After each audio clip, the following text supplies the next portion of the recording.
quelques conseils pour la prière de l'Eid. Celle-ci est une sunna mu'akkada, une sunna fortement recommandée selon l'avis majoritaire des savants. Elle n'est donc pas obligatoire. Cependant, certains savants comme Abu Hanifa, Ibn Taymiyyah et d'autres des savants, anciens comme contemporains, la considéraient obligatoire pour les hommes. Et c'est un avis qui est fort puisque des arguments solides viennent à l'appui. Il est donc recommandé pour cette prière que tout le monde s'y rende, que ce soit les femmes, les enfants, même les femmes qui sont indisposées. Cependant, elles ne prieront pas et elles ne s'installeront pas dans la salle de prière elles-mêmes. Mais elles pourront rester dans les alentours afin d'écouter le sermon. À cette prière, il n'y a pas de adhan et il n'y a pas d'iqama. Elle est composée de 2 raka'ah. Dans la première raka'a, tu diras 7 takbirat, c'est-à-dire le fait de dire 7 fois Allahu Akbar, compris le takbir te faisant entrer dans la prière. Dans la deuxième raka'a, tu prononceras 5 takbirat, sans compter les takbirat liés aux prosternations. Le sermon se fait juste après la prière. On commence directement par la prière lorsqu'on arrive à la mosquée. Le meilleur en réalité est que cette prière soit faite en dehors de la mosquée, comme le prophète Mohammed avait l'habitude de le faire.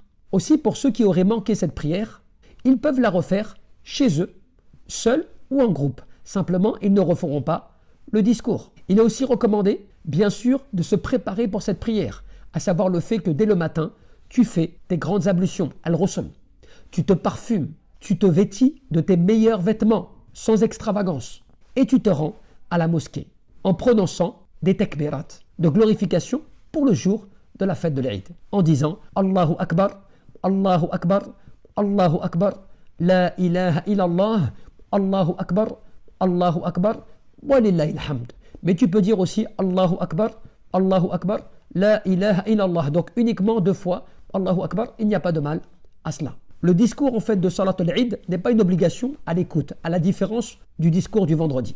Cependant, il est fortement recommandé de l'écouter. En ce jour aussi qui est un jour de fête, il est important d'extérioriser sa joie et ce sentiment de fête. Comme le disait Ibn Hajar, ce qui fait l'emblème de la fête de l'Eid pour les croyants, c'est qu'ils extériorisent leur joie, de par le fait de ce qu'ils ont fait en termes d'adoration, de ce qu'ils ont vécu du mois du Ramadan, du fait qu'Allah subhanahu wa ta'ala leur a accordé la capacité de jeûner tout ce mois, alors que beaucoup n'ont pas pu jeûner ce mois.